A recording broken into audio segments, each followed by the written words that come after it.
Comedy, romance এবং ফ্যান্টাসিতে ভরা Goblin ড্রামাটির 12 নম্বর episode explain করব আজকে।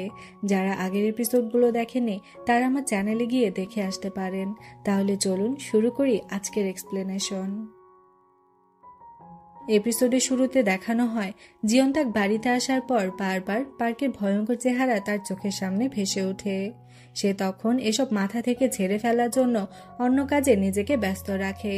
এখানে দেখা যায় সে যখন প্রথমবার এখানে এসেছিল তখন সে গবলিনের ডায়েরিতে চাইনিজ ভাষায় কিছু লেখা দেখেছিল, কিন্তু সে চাইনিজ ভাষা পড়তে না পারায় ডিওকের সাহায্য নেয়। ডিওক তাকে ট্রান্সলেট করে করে বলে যে এটা একটা লাভ লেটার। এটা শুনে জিয়ন তাকের অনেক হিংসে হতে থাকে। সে ভাবতে থাকে গবলিন হয়তো অতীতে অন্য কোনো মেয়েকে ভালোবাসতো, কিন্তু আসলে ডায়েরিতে কি লেখা ছিল সেটা একটু পরে বলছি। এদিকে রিপারের আসল পরিচয় জানার পর সানি খুবই আপসেট হয়ে পড়ে, আর রিপারও খুব কষ্ট পায় সানির কথা ভেবে। ফলে সে বাড়িতে অনেক ড্রিঙ্কস করতে থাকে আর গবলিনকে বিষয়টা বলে যে আমি গ্রিম রিপার, এটা সানি জানতে পেরে গেছে। গবলিন এটা শুনে বলে ভালোই হয়েছে ও জানতে পেরেছে। সানি যেহেতু গবলিনের বোন তাই সে চায় না যে তার বোনের সাথে কেউ লাইন মারুক। সেখানে তখন জিয়ন তাক আসে সেই ডায়েরিটি নিয়ে। সে মূলত এটা রিপারকে দেখানোর জন্য এসেছিল যে সত্যি এর মধ্যে কি লেখা আছে, কিন্তু তার আগেই গবলিন সেটা কেড়ে নেয় আর বলে আমার লেখা নকল করে কি ডকুমেন্ট বানাচ্ছ। জিয়ন তাক বলে এটা কোনো ডকুমেন্ট না, এটা একটা লাভ লেটার যেটা তুমি নিজের হাতে লিখেছ। গবলিন বলে না, এটা কোনো লাভ লেটার না, আর এই শব্দগুলো শুধুমাত্র আমি ছাড়া অন্য আর কেউ পড়তে পারবে না। জিয়ন তাক তখন বলে ডিওক আমাকে সব ট্রান্সলেট করে শুনিয়েছে। 100 বছর পর নাকি কে যেন আসবে তোমার প্রথম প্রেম। গবলিন তখন অবাক হয়, কারণ এখানে সত্যি সত্যি এমনটাই লেখা ছিল যে 100 বছর পর হয়তো তুমি আসবে আমার প্রথম ভালোবাসা। মানে সে তার হবু স্ত্রীর কথা বলেছিল। আর এখানে সে আরো অবাক হয় যে এই শব্দ ডিওক কিভাবে পড়তে পারলো। রিপার তখন বলে আচ্ছা, তুমি যেদিন গাড়ি তছনছ করেছিলে সেদিন কি ডিওককে তুমি বলেছিলে যে আমি স্মৃতি মুছতে পারি? গবলিন বলে কই, আমি তো কিছুই বলিনি। সে তখন আরো ভাবে ও গবলিনের বাড়ি ভাড়া দেওয়ার মতো সাহস করেছে। এমনকি জিয়ন তাক বাড়ি থেকে চলে যাওয়ার পর ডিওক তার লোকেশন এনে দিয়েছে, যে কাজ গবলিনও করতে পারছিল না। তো এখানে আমাদের দেখানো হয় ড্রামার প্রথম দিকে আমরা যেমনটা দেখেছিলাম বৃদ্ধ মহিলাটার সাথে ডিওকের একটা ভালো সম্পর্ক ছিল। পরে আমরা জানতে পারি মহিলাটি আসলে একজন দেবী, আর ডিওকের মধ্যে এতদিন ধরে তাদের ঈশ্বর ছিল। গবলিন ও রিপার দুজনই ডিওকের ব্যাপারটা বুঝতে পারে। তারপর তারা একটি বারে আসে ডিওকের সাথে দেখা করতে। ডিওক তখন মনে মনে বলে শেষমেশ তাহলে আমাকে চিনতে পারলে। সে তখন সময়কে থামিয়ে দিয়ে রিপার ও গবলিনের সাথে কথা বলতে থাকে। সে তাদের সম্পর্কে সবকিছু বলে, যেমন গবলিনকে বলে তোমাকে চিরকাল অমর না বানিয়ে তোমাকে মরার একটা সুযোগ দিয়েছিলাম, কিন্তু তুমি এখনো কেন বেঁচে আছো। আর রিপারকে বলে তোমার স্মৃতি আমি মুছতে চাইনি, স্মৃতি মোছার আইডিয়াটা তোমারই ছিল। মানে স্মৃতি মোছার সে বিশেষ চা হয়তো রিপার ঈশ্বরের কাছ থেকে চেয়ে নিয়েছিল, যেন পৃথিবীর সকল স্মৃতি ভুলে মানুষরা পরকালে যায়। ডিওকের ভেতরে থাকা ঈশ্বর তাদেরকে শেষ একটি কথা বলে। সে বলে তোমাদের নিজেদের ভাগ্য তোমাদেরকেই খুঁজে নিতে হবে। এই বলে ঈশ্বর প্রজাপতি হয়ে ডিওকের শরীর থেকে বেরিয়ে উড়ে চলে যায়। অন্যদিকে রিপারের সদস্যরা সানির দোকানে এসে চিকেন ফ্রাই খেতে থাকে। সেখানে আমাদের সুন্দরী একটি মেয়ে রিপারকে দেখানো হয়। মেয়েটি খাওয়া শেষ করে যখন বাইরে আসে তখন তার কাছে আসে পার্ক তাকে বলে তুমি কি জানতে চাও অতীতে আসলে তুমি কে ছিলে? তাহলে এই মাত্র যার দোকান থেকে এলে সেই মহিলাটির হাত ধরো। এই বলে সে গায়েব হয়ে যায়। এদিকে রিপারের কাছে চেয়ারম্যানের মৃত্যুর কার্ড আসে। 3 ঘন্টা পর তার মৃত্যু হতে চলেছে। এই খবর যখন সে গবলিনকে দেয় তখন গবলিন অনেক কান্না করতে থাকে, কারণ তার একাকী জীবনে চেয়ারম্যান একমাত্র ব্যক্তি ছিল যে সারা জীবন গবলিনের খেয়াল রেখে গেছেন। তো চেয়ারম্যানের মৃত্যু সংবাদ ডিওককে যখন দেওয়া হয় তখন ডিওক একদমই ভেঙে পড়ে।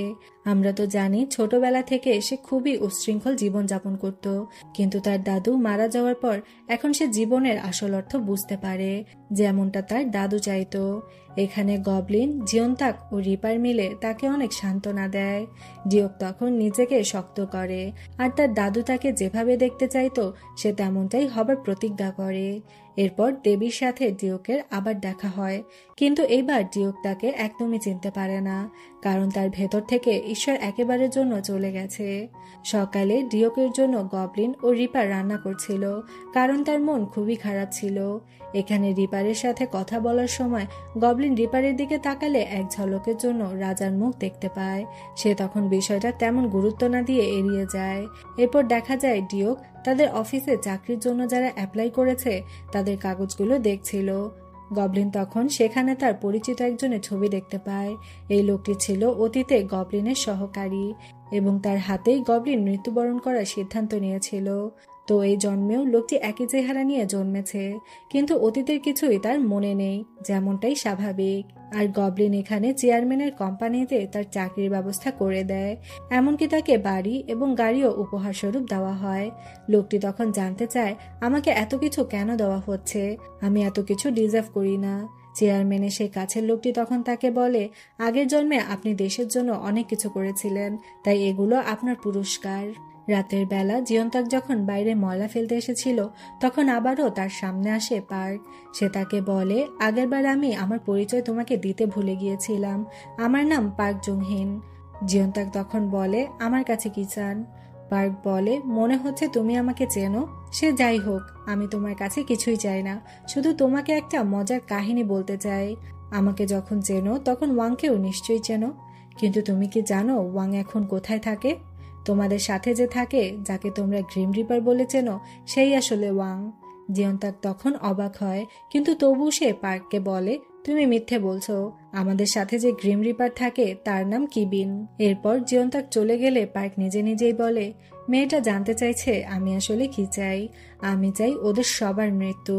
অন্যদিকে রিপার নিজে আসলে কে এটা সে জানতো না। সে ভাবে মানুষ নাকি অনেক পাপ করলে গ্রিম রিপার হয়ে যায়।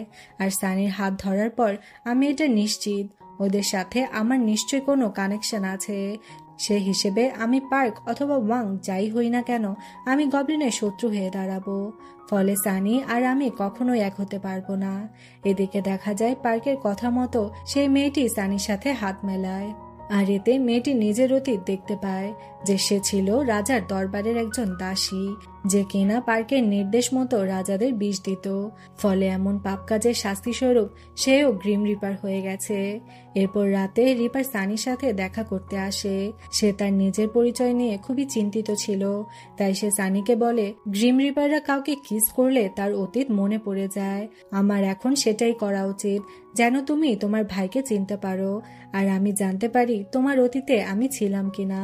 এই বলে সে সানিকে কিস করে, আর সানি তখন অতীতের সবকিছু মনে পড়ে যায়, যেখানে দেখা যায় অতীতের রাজা রানী অর্থাৎ সানির কাছে এসে বলছে, তোমার ভাই আবার যুদ্ধ জয় করে ফিরে এসেছে। এভাবে তার একের পর এক বিজয় তাকে রাজার সমতুল্য করে তুলছে।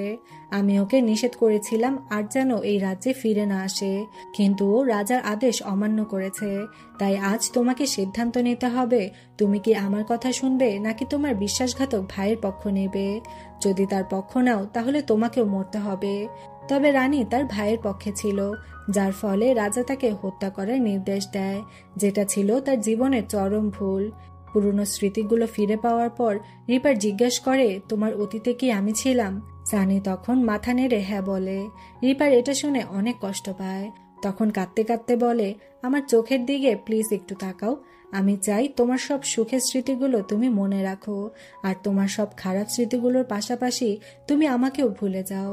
মানে সে তার ক্ষমতার সাহায্যে তার স্মৃতি আবারও মুছে দিতে চাইছে। সে অনেক কষ্ট পায়, তবে এছাড়া তার কোনো উপায় ছিল না। পরের দিন গবলিন সানির সাথে দেখা করতে আসলে সানি তাকে জানায় অতীতের সবকিছু তার মনে পড়ে গেছে। গবলিন তো এতে অনেক খুশি হয়, সেই সাথে সে অনেক ইমোশনাল হয়ে যায়। সানি তাকে বলে, এখন থেকে তোমার বোনের সাথে তুমি যখন ইচ্ছা তখন দেখা করতে আসতে পারবে। এদিকে রিপার ডিওকের সাথে বসে গেম খেলছিল, তখন আবার তার বুকে ব্যথা হতে থাকে। ডিওক জিজ্ঞেস করে, আপনার কোনো সমস্যা হচ্ছে? রিপার বলে, এটা নতুন না, আগেও বেশ কয়েকবার এমন হয়েছে। ডিওক বলে, আপনি যদি সেদিনের কথা বলে থাকেন তাহলে আঙ্কেল তো সেদিন তার কোনো বিশেষ ব্যক্তির জন্য ফানুস উড়াচ্ছিল। সেখানে আঙ্কেল ওয়াং না কি যেন একটা নাম লিখেছিল। রিপার এসব শুনে কিছু একটা ভাবতে থাকে। অন্যদিকে দেখা যায় জিয়ন্তা কলেজ থেকে ফেরার সময় গবলিন তাকে আনতে যায়। সেখানে গবলিন তাকে জানায়, সানি আমাকে চিনতে পেরেছে। পূর্বের জন্মে সবকিছু ওর মনে পড়ে গেছে। জিয়ন্তাক বলে, এটা তো দারুণ ব্যাপার, কিন্তু ওর মনে পড়লো কিভাবে? গবলিন বলে, তাই তো, এটা তো আমি জিজ্ঞেস করিনি। জিয়ন্তাক তখন বলে, তুমি রাগ না করলে তোমাকে একটা কথা বলবো। কিছুদিন আগে আমার ভয়ঙ্কর একটা আত্মার সাথে দেখা হয়েছে। আমার মনে হয় ওটা পার্ক। গবলিন তখন অবাক হয়ে বলে, তুমি ওকে কিভাবে চিনো? জিয়ন্তাক বলে, সেদিন তুমি রিপারকে তোমার জীবনের গল্প বলছিলে, সেটা আমি দূর থেকে শুনেছিলাম। আর আমার মনে হয় আমাদের সাথে যা যা হচ্ছে সবকিছু পার্কের জন্যই হচ্ছে। গবলিন বলে, আমাকে এটা জানিয়ে খুবই ভালো করেছো। এখন থেকে তুমি খুবই সাবধানে থাকবে। এরপর রাতে গবলিন পার্কে খুঁজতে থাকে এবং তাকে পেয়েও যায়। গবলিন তখন তার কাছে গেলে পার্ক বলে, 900 বছর ধরে তোমাকে এড়িয়ে চলছি, দেখো কি ভাগ্য, এভাবে আমাদের দেখা হয়ে গেল। গবলিন বলে, 900 বছর ধরে বেঁচে আছো, তাহলে এখন কেন আমার সামনে এলে? পার্ক বলে, তুমি একজন সুদক্ষ যোদ্ধা, কিন্তু এখনো তোমার দূরদৃষ্টি তৈরি হয়নি। তোমার শত্রু তোমার সামনে ঘুরে বেড়াচ্ছে, কিন্তু তুমি তাকে চিনতে পারছো না। এটা তোমাকে জানাতেই আমি ফিরে এসেছি। গবলিন তখন তার কথায় রেগে যায়। সে তখন তার জাদুর তলোয়ার দিয়ে পার্কে মেরে ফেলতে চায়, কিন্তু তলোয়ার পার্কে কিছুই করতে পারে না। সে বলে, তোমার এই সামান্য তলোয়ার আমার ওপর প্রভাব ফেলবে না।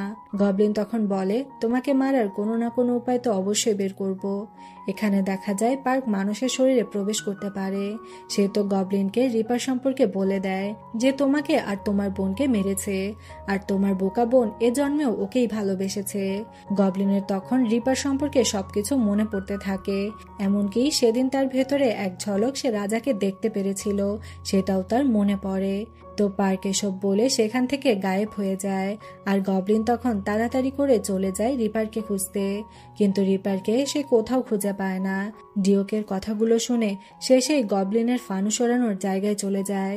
এদিকে গবলিন তাড়াতাড়ি করে দেখা করে সানির সাথে এবং তার কাছে জানতে চায়, রিপারই কি আগের জন্মের ওয়াং? কিন্তু সানি তাকে কিছুই বলতে চায় না। ফলে গবলিন বুঝে যায় এবং বলে, তুমি এ জন্মেও আবারও ওর প্রেমে পড়েছ আর শয়তানটাকে বাঁচাচ্ছ। এরপর সে চলে যায় সেই জায়গায় যেখানে রিপার ছিল। রিপার সেখানে ভাবছিল, আমি কি তাহলে ওয়াং ছিলাম? যদি তাই হয়ে থাকে তাহলে গবলিন ও তার বোনের মৃত্যুর জন্য আমি দায়ী। গবলিন তখন রেগে রেগে সেখানে এসে সোজা রিপারের গলা চেপে ধরে। তো রিপারকে সে মেরে ফেলবে নাকি এখানে অন্য কিছু হবে, আর পার্ককে সে কিভাবে মারবে, এরকম প্রশ্ন রেখে 12 নম্বর এপিসোডও এখানে শেষ হয়ে যায়। আজকের এপিসোডটি আপনাদের কাছে কেমন লাগলো অবশ্যই কমেন্ট করে জানাতে ভুলবেন না। যদি ভালো লাগে তাহলে অবশ্যই একটি লাইক করবেন আর আমার চ্যানেলটি সাবস্ক্রাইব করবেন।